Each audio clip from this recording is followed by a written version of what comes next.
అందరికీ మరణాత. ప్రభునందు పిల్లరా, ఇశ్రాయేలీయులైన వారు అమాలేకీయుల జోలికి వెళ్ళలా. వీడేం చేస్తున్నారంటే సీనాయి ప్రాంతములో తమ గొర్రెలను వారు మేపుకుంటూ ఉన్నారు. చెప్పండి, ఏం చేస్తున్నారు చెప్పండి. తమ గొర్రెల్ని వినండి, ఏం చేస్తున్నారు చెప్పండి, మేపుకుంటూ ఉన్నారు. వీరందరూ మంద కాపరులు, మీ అందరూ కూడా తెలుసు. గొర్రెలు మేపుకుంటూ వెళ్తూ ఉన్నప్పుడు, గొర్రెలకు మేత పెడుతూ తమ జనజీవనం తాము కొనసాగిస్తూ ఉన్నప్పుడు ఈ అమాలేకీయులైన వారు వీరిని చూశారు. ఎవర్రా వీరు, గొర్రెలు వేసుకొని మన పొలిమేరల్లో మేత మేస్తున్నారు గొర్రెలతో, మన పొలిమేరల్లో వీరు గొర్రెలతో వచ్చారు, ఎవర్రా వీరు అంటే చెప్పారంట, వీరు ఇశ్రాయేలీయులు. అందరు చెప్పండి, వీరెవరు చెప్పండి, హెబ్రీయులు. పిల్లరా, ఈ నాకే వాళ్ళు వినండి, నాకే వాళ్ళు ఎవరంటే, నాకే అనే వాళ్ళు ఎవరంటే నాకే వాళ్ళు. అందరు చెప్పండి, నాకే వాళ్ళు ఎవరంటే నాకే అనేవాళ్ళు అండి. అర్థమైందా అమ్మగారు, మీకు అర్థమైందా? అంతా నాకే, అంతా నాకే, అంతా నాకే అనేవాళ్ళు ఎవరు చెప్పండి, నాకే వాళ్ళు. అది ఏంటో అనవసరం, ఏదైనా ఏం చేయాలా భూషణం గారు, నాకే అలా, నాకే అలా. దాని రుచి, దాని పచ్చి అనవసరం. అది మందా కాదా, అది న్యాయమా కాదా, అది క్రమమా అక్రమమా, అంత అనవసరం. నాకే అనేవాళ్ళు ఏం చేయాలా, నాకే అలా. ఎంత భయంకరం. నాకే అనేవాళ్ళు ఈ కరోనా టైంలో మనకి ఎంతమంది కనబడ్డారు. నాకే నాకే అనేవాళ్ళే, కానీ నీకు అనేవాళ్ళు ఎవరన్నా ఉన్నారా చెప్పండి, ఉన్నారా చెప్పండి, చెప్పండి ఒకసారి. అమ్మా, నీకు అనేవాళ్ళు ఎవరన్నా ఈ కరోనా సమయంలో కనపడితే చెయ్యొద్దండి. ఎవరు కనపడ్డారా? ఎవరు కనపడలా. 2,000 రూపాయలు ఇంజెక్షన్ 20,000కి అమ్మాడు. 2,000 రూపాయలు ప్రాణవాయువు సిలిండర్ 10,000కి అమ్మాడు.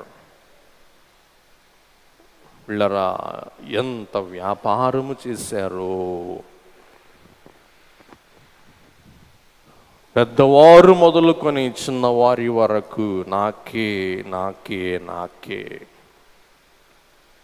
అంచె దినముల యందు నరులు స్వార్థపరులు, ధనాపేక్ష గలవారు, బింకములాడువారు, మోసగాండ్రు, వారు దూషకులు, వారు హింసకులు అని దేవుని వాక్యం ప్రబోధిస్తూ ఉంది. అమలారా ఇలారా, ఈవేళ మనం ఎవరిని చూస్తున్నాం చెప్పండి, స్వార్థపరులు. నాకే నాకే. పిల్లరా, అమ్మ, నాకీయులు నాకీయులు. మనం ప్రార్థన చేయాలి. ఈ కరోనాని బట్టి పేదలు నిరుపేదలైపోతే ధనికులు మహాధనికులైపోతూ ఉన్నారు. ఒక వింత వార్త విన్నానండి. ఒక మంత్రి గారిని కొంతమంది ప్రజలు అడిగారంట, బాబు మంత్రి గారు, పెట్రోల్ రేట్లు ఎంత పెరిగిపోతున్నాయ్యా, మేమెట్టా తినాలయ్యా. వినండి వినండి, ఆ మంత్రిని అడిగితే ఆ మంత్రి అన్నాడంట, స్వయంగా టీవీలో చూపించాడు, మీకు కష్టం అంటే ఏంటో తెలిస్తే సుఖం అంటే ఏంటో తెలుస్తుంది అన్నాడంట. బాబు పెట్రోల్ మండిపోతుంది, మేము కొనలేకపోతున్నామంటే ఆ మంత్రి గారు ఇచ్చే జవాబు ఏంటి చెప్పండి?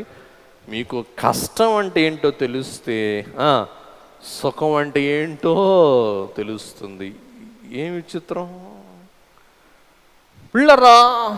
ఇక్కడ ఎవరు వీరంటే మైదానములో తమ మందలను మేపుకొన్న ఇశ్రాయేలీయుల మీదకు యుద్ధము చేయటానికి వచ్చిన అమాలేకీయులు. వీరెవరంటే ఇశ్రాయేలీయులైన వారి యొక్క చుట్టాలు. అందరూ చెప్పండి, వీరెవరంటే చెప్పండి. ఇశ్రాయేలీయుల యొక్క చుట్టాలు, చుట్టాలు, చుట్టాలు. వినండి, మనది నాకు అనేవాళ్ళు, మనది నాకే వాళ్ళు బయటోళ్ళ చుట్టాలా? చెప్పండి ఒకసారి. చుట్టాలే.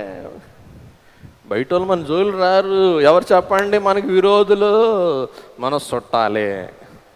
ఎవరైనా కాదంటే చెయ్యొద్దండి ఒకసారి. ఏమ్మా కాదు కాదు అయ్యగారు మీరు తప్పు చెప్తున్నారు, కాదు కాదనే వాళ్ళు చెయ్యొద్దండి ఒకసారి. నేను చెప్పేది రైస్టేనా? మంచిదండి. పిల్లరా, చుట్టాలు ఎలాగో చుట్టాలయ్యారో మీకు చెప్తాను. ఆదికాండం 36, 11, 12. ఎలీఫజు కుమారులు తేమాను, ఓమారు, సెఫో, గాతాము, కనజు. తిమ్నా ఏసావు కుమారుడైన ఎలీఫజునకు ఉపపత్ని. ఆమె ఎలీఫజుకు అమాలేకును కనెను. వీరు ఏసావు భార్య అయిన ఆదా కుమారులు. చూసారా? కాబట్టి ఈ అమాలేకీయులు ఎవరంటే ఏసావు సంతతి వారు. ఇంటికి వెళ్ళిన తర్వాత చూసుకోండి. వీరెవరు చెప్పండి? ఏసావు సంతతి వారు. ఏసావు అంటే యాకోబు, ఏసావులు అన్నదమ్ముళ్ళు. ఇంకోసారి చెప్తున్నాను వినండి. ఏసావు జ్యేష్ఠుడు, యాకోబు కనిష్ఠుడు. ఏసావు జ్యేష్ఠుడు, యాకోబు కనిష్ఠుడు. పిల్లరా, ఏసావు అను అన్నలో నుండి వచ్చిన వారు ఎవరంటే అమాలేకీయులు. అమాలేకీయులు. ఈ అమాలేకీయులైన వారు ఇశ్రాయేలును చూచి అసూయ పడ్డారు. అందరూ చెప్పాలి ఒకసారి. ఏం చేశారు చెప్పండి? అందరూ చెప్పాలి ఒకసారి. ఏం చేశారు చెప్పండి? అసూయ పడ్డారు. ఒకటి చెప్పాలి ఒకసారి. ఏం చేశారు? అసూయ పడ్డారు. ఎందుకు అసూయ పడ్డారంటే వీరికి దేవుని ఆశీర్వాదం ఉంది. వీరు దేవుని ఏర్పాటు జనాంగము, వీరు వాగ్దాన జనాంగము. వీరితో ఎవరున్నారు? దేవుడు ఉన్నారు. కాబట్టి యేసుక్రీస్తు ప్రభు అంటూ ఉన్నారు, లోకము మిమ్ము ద్వేషించును, అది నన్ను ద్వేషించింది కాబట్టి లోకము మిమ్మును కూడా ఏం చేస్తుంది చెప్పండి? ద్వేషిస్తుంది. అందరూ చెప్పాలి గట్టిగా. మిమ్మల్ని కూడా ఏం చేస్తుంది చెప్పండి? ద్వేషిస్తుంది. ఏసావు లోక సంబంధి, యాకోబు పరలోక సంబంధి. అందరూ చెప్పాలా? ఏసావు ఎవరి సంబంధి? లోక సంబంధి. యాకోబు ఎవరి సంబంధి? దేవుని సంబంధి. కాబట్టి ఈ లోకము మనకు ఎప్పుడు శత్రువే. ఈ లోకం మనల్ని ఎప్పుడు నిందిస్తూనే ఉంటుంది. ఈ లోకం మనల్ని ఎప్పుడు ద్వేషిస్తూనే ఉంటుంది. ఈ లోకం మనలను చూసి ఎప్పుడు అసూయ పడుతూనే ఉంటుంది. ఈ లోకం మనల్ని చూసి ఎప్పుడు మన మీద యుద్ధము చేద్దామా అని సిద్ధముగా ఉంటుంది. జాగ్రత్త. అందుచేతనే ప్రభువు యోహాను సువార్త 17వ అధ్యాయములో శిష్యుల కొరకు ప్రార్థిస్తూ ఉన్నారు. తండ్రి, నేను లోక సంబంధిని కానట్లు వీరును లోక సంబంధులు కారు. తండ్రి, లోకములో నుండి వీరిని నీవు తీసివేయుమని నేను ప్రార్థింపను, కానీ వీరిని లోకములో నీ నామమందు కాపాడుమో. దేవా, వీరికి నీ నామం అనుగ్రహించితిని కాబట్టి ఈ లోకములో దేవా వీరిని చెప్పండి ఏం చెయ్యండి, కాపాడండి అని ప్రభు ప్రార్థన చేశాడు. కాబట్టి పిల్లరా, మనం లోకములో ఉన్నా కానీ మనము లోకము లేక లోకులము కాము. లోకము నుండి మనం ప్రత్యేకింపబడిన వారమై ఉన్నాం. పిల్లరా, రాక సామీప్యమన్న లోకము హేళన చెయ్యు. హేళన చేసే లోకముతో నీ సంఘము ఏకమాయనో ఏమి చేతునో. పిల్లరా, సయామీస్ ట్విన్స్ అంటారంటే ఇద్దరు పిల్లలు తల్లి గర్భములో నుండి కలిసి వస్తారన్నమాట. బహుశా మీరు టీవీలో చూసే ఉంటారు. వారిద్దరూ కలిసే ఉంటారు. కలిసే పండుకోవాలా, కలిసే తినాలా, కలిసే బయటికి వెళ్ళాలా, కలిసే డ్యూటీకి వెళ్ళాలా, కలిసే లేవాలా, అన్నీ కలిసి చేయాలా. చూడండి, మీ అందరికి సెల్ ఫోన్లు ఉన్నాయిగా, సయామీస్ ట్విన్స్ అని కొట్టండి వస్తుంది. కాబట్టి క్రైస్తవుడు లోకముతో ఏం కాకూడదు, కలవకూడదు, వేరుగా ఉండాలి, ప్రత్యేకముగా ఉండాలి. లోకముతో నీ సంఘము ఏకమాయను. లోక కార్యములెల్లా నీ కార్యదాటికి లొక్కే అని తెలుస్తున్నా. లోకములో ఉన్న అత్తా కోడళ్ళ తగాదాలు, లోకములో ఉన్న కోర్టు తగాదాలు, లోకములో ఉన్న అన్నా తమ్ముళ్ళ తగాదాలు సంఘములో కూడా ప్రవేశిస్తే సంఘము కూడా ఏ కోవకు చెందింది చెప్పండి? లోకమునకు చెందిందే, కానీ అది సంఘము చెప్పండి కానే కాదు.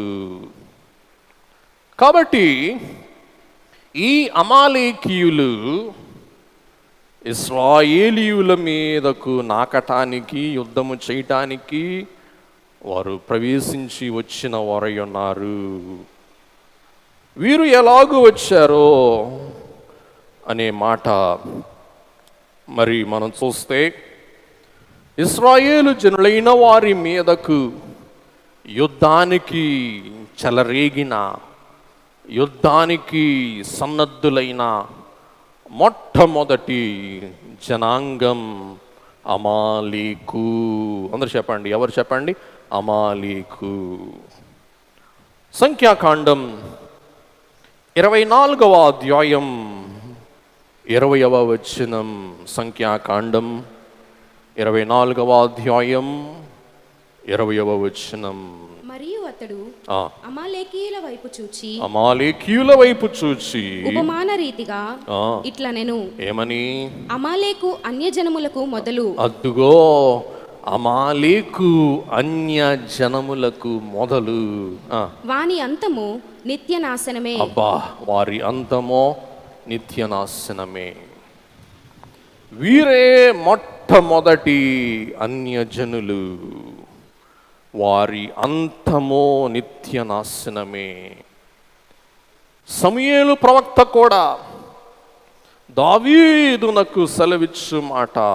ఇప్పుడు చూడబాకండి, ముందుకెళ్ళిపోతాను, తర్వాత ధ్యానం చేసుకుందాం. ఇంకా చాలా విషయాలు ఉన్నాయి. మొదటి సమూయేలు 15వ అధ్యాయం రాసుకోండి, ఇంటికి అందరూ చదువుకోండి. దావీదుతో సమూయేలు ప్రవక్త చెప్పే మాట, నీవు అమాలేకీయులను ఏం చేయాలా? నాశనము చేయాలి. ఎందుకంటే వారు ఇశ్రాయేలీయుల మీదకు వచ్చారు, వారు నా జనాంగముతో యుద్ధము చేశారు, వారు నా జనాంగమును కబలించడానికి ప్రయత్నించాడు. ఎప్పుడు ప్రయత్నించారు? చూడండి ఒకసారి. ద్వితీయోపదేశకాండం 25వ అధ్యాయం 18వ వచనం. నీవు ప్రయాసపడి అలసి ఉన్నప్పుడు నీ వారిలో నీ వెనుకనున్న బలహీనులనందరినీ హతము చేసెను. చూసారా? ఇంకోసారి చదువు అమ్మ, స్లోగా చదువు. నీవు ప్రయాసపడి అలసి ఉన్నప్పుడు నీ వారిలో నీ వెనుకనున్న బలహీనులందరినీ హతము చేసెను. వినండి, ఈ అమాలేకీయులు ఎవరంటే అయిలారా లేఖివారు. ఎవరు చెప్పండి? లేఖి వాళ్ళు. అమ్మలారు ఒకసారి అనండి, అమాలేకీయులు ఎవరు చెప్పండి? ఎట్టి చెప్పాలా? లేఖి వాళ్ళు. మిమ్మల్ని అడుగుతున్నా, అమాలేకీయులు లైకు వాళ్ళ లేఖి వాళ్ళ? మాట్లాడట్లే. మీరు ఎవరైనా ఉన్నారా అమాలేకీయులు మీలో? ఉంటే చెప్పండి.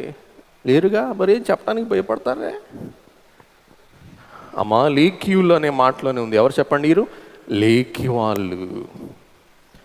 ఎందుకు వాళ్ళని లేఖి వాళ్ళు అని మనం అనవలసి వస్తుందంటే, అమ్మా వీళ్ళు లేఖీయులు.